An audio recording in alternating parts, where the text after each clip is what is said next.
എല്ലാവർക്കും പുതിയൊരു വീഡിയോയിലേക്ക് സ്വാഗതം. ഇന്നലെ ഞാൻ ഒരു വീഡിയോ ചെയ്തിട്ടുണ്ടായിരുന്നു. സജ്ന ഫിറോസിന്റെ ആ ഒരു ഇഷ്യൂവിനെ സംബന്ധിച്ചിട്ടുള്ള വീഡിയോ ആയിരുന്നു. അവരുടെ ലേറ്റസ്റ്റ് ആയിട്ട് ഒരു ഇന്റർവ്യൂ മറുനാടന്റെ ചാനലിൽ വന്നിട്ടുണ്ടായിരുന്നു.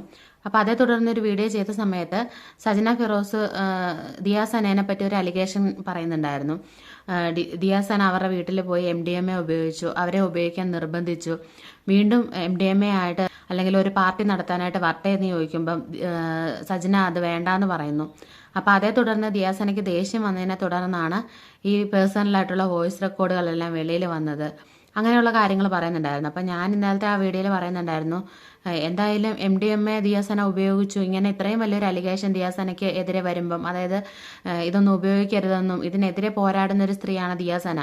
അതുപോലെ തന്നെ ഈ തൂഫാൻ എന്ന് പറയുന്ന ആ ഒരു ഇതൊക്കെ വന്ന സമയത്ത് അതിനെയൊക്കെ സപ്പോർട്ട് ചെയ്തുകൊണ്ട് സംസാരിക്കുന്ന ഒരു സ്ത്രീയാണ് ദിയാസന. അപ്പം അവരുടെ ഭാഗത്തു നിന്ന് ഒരു മറുപടി വേണം എന്നുള്ള രീതിയിൽ ഇന്നലെ സംസാരിച്ചതുകൊണ്ട് പിന്നീട് നോക്കിയപ്പോഴാണ് FBയിലും ഇൻസ്റ്റഗ്രാമിലൊക്കെ അവരുടെ ഒരു റിപ്ലൈ വന്നിട്ടുള്ളത്. ആ ഒരു വീഡിയോ ഞാനിവിടെ കൊടുക്കാം. ഹലോ എവ്രിവൺ, ഒരുപാട് മെസ്സേജുകൾ വരുന്നത് കൊണ്ടിട്ടാണ് ഞാൻ ഇങ്ങനെ ഒരു വീഡിയോ ചെയ്യുന്നത്.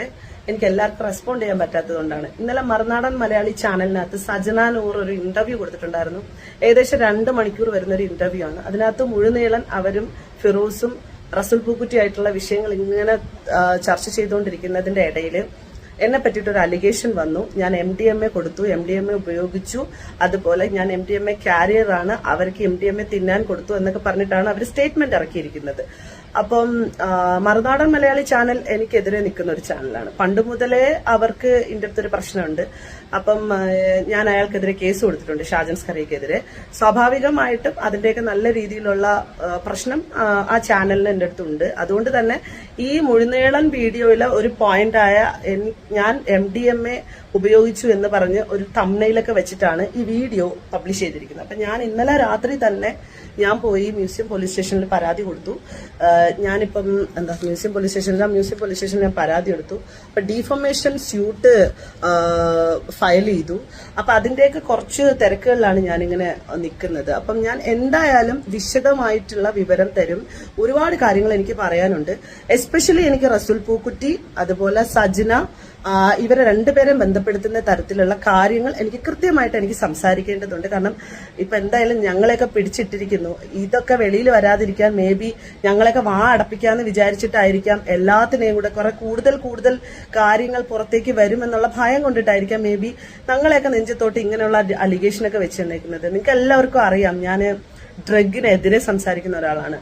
ഡ്രഗ് എഗെയിൻസ്റ്റ് ഡ്രഗ് എന്നുള്ള രീതിയിൽ മുദ്രാവാക്യം വരെ വിളിച്ചിട്ട് സമരം നടത്തിയിട്ടുള്ള ആളാണ്. ഇപ്പൊ പോലും ഈ പറഞ്ഞ ഈ റീസെന്റ് നടന്ന തൂഫാൻ ഇഷ്യൂകളിലൊക്കെയും പ്രതികരിച്ചിട്ടുള്ള സംസാരിച്ചിട്ടുള്ള ഈ ഒരു കാര്യത്തിന് സപ്പോർട്ട് ചെയ്തുകൊണ്ട് മുന്നോട്ട് പോകുന്ന ഒരാളാണ്.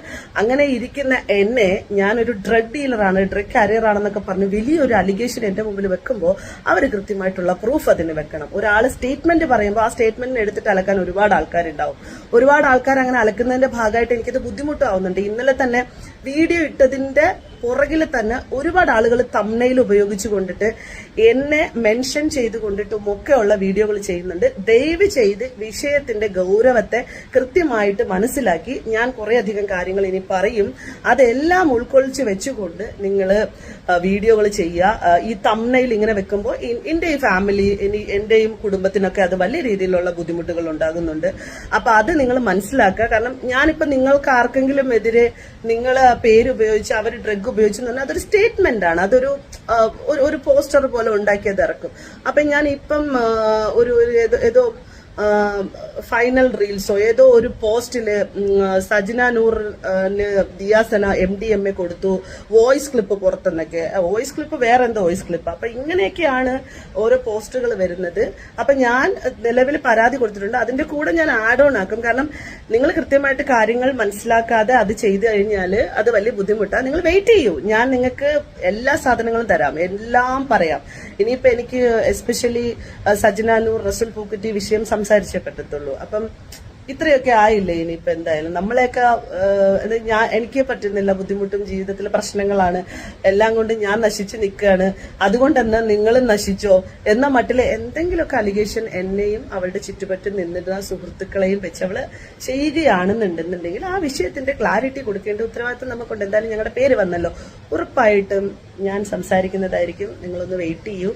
വലിയ ഒരു ചാനൽ കിട്ടട്ടെ, നല്ല മില്യൺ ഓഫ് വ്യൂസ് കിട്ടട്ടെ, അങ്ങനെയുള്ള ചാനലിനെ തപ്പിയിട്ട് വേണം എന്തായാലും കൊടുക്കാൻ, അപ്പോഴല്ലേ അത് റീച്ച് ആകത്തുള്ളൂ. അപ്പം അത് ഒന്ന് വെയിറ്റ് ചെയ്യൂ. ഞാൻ ഇന്ന് തന്നെ മിക്കവാറും ഇന്റർവ്യൂ കൊടുക്കും. അപ്പം എന്റെ കുറച്ച് തിരക്കുകൾ നിൽക്കുന്നത് കൊണ്ടിട്ടും കൂടിയാണ്. അപ്പം ഒരുപാട് ആളുകൾ വിളിച്ചിട്ട് എൻ്റെ അടുത്ത് കാര്യങ്ങൾ അന്വേഷിക്കുന്നതുകൊണ്ടാണ് ഞാൻ ഇതിനൊരു ക്ലാരിറ്റി ആയിട്ട് ഇങ്ങനൊരു വീഡിയോ ചെയ്തത്. സോ കൂടെ നിൽക്കുന്ന വിഷയത്തെ കൃത്യമായി മനസ്സിലാക്കി നേരത്തെ കൂട്ടി അറിഞ്ഞു നിൽക്കുന്ന കുറേ സുഹൃത്തുക്കളുണ്ട്. അവരോടൊക്കെ താങ്ക് യു സോ മച്ച്. എന്തായാലും ഞാൻ വിശദമായിട്ട് പറയാം. അപ്പോൾ ഈ വീഡിയോ ആണ് ഇന്നലെ അവർ FB-യിലൊക്കെ ഇട്ടിട്ടുള്ള ഒരു വീഡിയോ. അവരുടെ ഭാഗത്തു നിന്നുള്ള സത്യാവസ്ഥ എന്താണെന്നുള്ളത് അവർ ഒരു വലിയൊരു ഇന്റർവ്യൂ വിളിച്ചിട്ട് അവിടെ വന്നിരുന്ന് പറയും എന്നാണ് പറയുന്നത്. അവർക്ക് സത്യം പറഞ്ഞാൽ അവരുടെ ഭാഗത്തു നിന്നുള്ള കാര്യങ്ങൾ പറയാനായിട്ട് സോഷ്യൽ മീഡിയ പ്ലാറ്റ്ഫോം ഉണ്ട്. അതായത് അവർക്ക് അവരുടേതായ അക്കൗണ്ടുകളുണ്ട്. അവിടെ ഒന്ന് പറയാവുന്നതേ ഉള്ളായിരുന്നു. പിന്നെ അതൊരു ഇന്റർവ്യൂവിൽ വന്നേ പറയത്തുള്ളൂ എന്ന് പറയുന്നതിന് കാരണം എന്താണെന്ന് എനിക്കറിയത്തില്ല. അവിടെ വന്നിരുന്ന് പറഞ്ഞാൽ ഇവർക്ക് ഒരു ഏണിങ്സ് കിട്ടത്തുള്ളല്ലോ. അതുപോലെ തന്നെ സജിനയെ കുറിച്ചിട്ടുള്ള അല്ലെങ്കിൽ റസൂൽ പൂക്കുറ്റിയെ കുറിച്ചിട്ടുള്ള ഒരുപാട് കാര്യങ്ങൾ ഇവർക്ക് അറിയാം. അതെല്ലാം ഇവർ വെളിയിൽ പറയും. പിന്നെ അങ്ങനെയുള്ള കാര്യങ്ങളൊക്കെ പറയുന്നുണ്ടായിരുന്നു. ഞാൻ ശ്രദ്ധിച്ചത് ഇവരുടെ കമന്റ് ബോക്സ് ആണേ. കമന്റ് ബോക്സിൽ ഒരാൾ ചോദിച്ചിട്ടുണ്ട്, കുറച്ചെങ്കിലും സത്യമില്ലെങ്കിൽ സജിന വന്ന് സോഷ്യൽ മീഡിയയിൽ ഇങ്ങനെയുള്ള കാര്യങ്ങൾ പറയില്ല, അപ്പം എന്തോ ഒന്നും ഉണ്ട് എന്നൊക്കെ ഒരാൾ വന്ന് പറയുന്നുണ്ടായിരുന്നു. വേറൊരാൾ ചോദിക്കുകയാണ്, നിങ്ങൾക്ക് എന്ത് ജോലി ഉണ്ടായിട്ടാണ് നിങ്ങൾ ഇത്രയും ലക്ഷറി ആയിട്ട് ജീവിക്കുന്നത്, അപ്പം ഇതിലൊക്കെ കുറച്ചൊക്കെ സത്യമില്ലേ എന്ന് ചോദിക്കുന്നുണ്ട്. അപ്പോൾ ഇതിനൊക്കെ ഉള്ള മറുപടി സജിന ഇന്റർവ്യൂവിലൊക്കെ വന്നിരുന്ന് തരുമെന്ന് പ്രതീക്ഷിക്കുന്നു. അപ്പോൾ ഇന്നത്തെ വീഡിയോ ഇത്രയേ ഉള്ളൂ. വീഡിയോ ഇഷ്ടപ്പെട്ട ലൈക്ക് ചെയ്യാനും ചാനലൊന്ന് ഹൈപ്പ് ചെയ്യാനും സബ്സ്ക്രൈബ് ചെയ്യാനും ഒന്നും മറക്കണ്ട. മറ്റൊരു വീഡിയോ ആയിട്ട് വീണ്ടും കാണാം. ബൈ.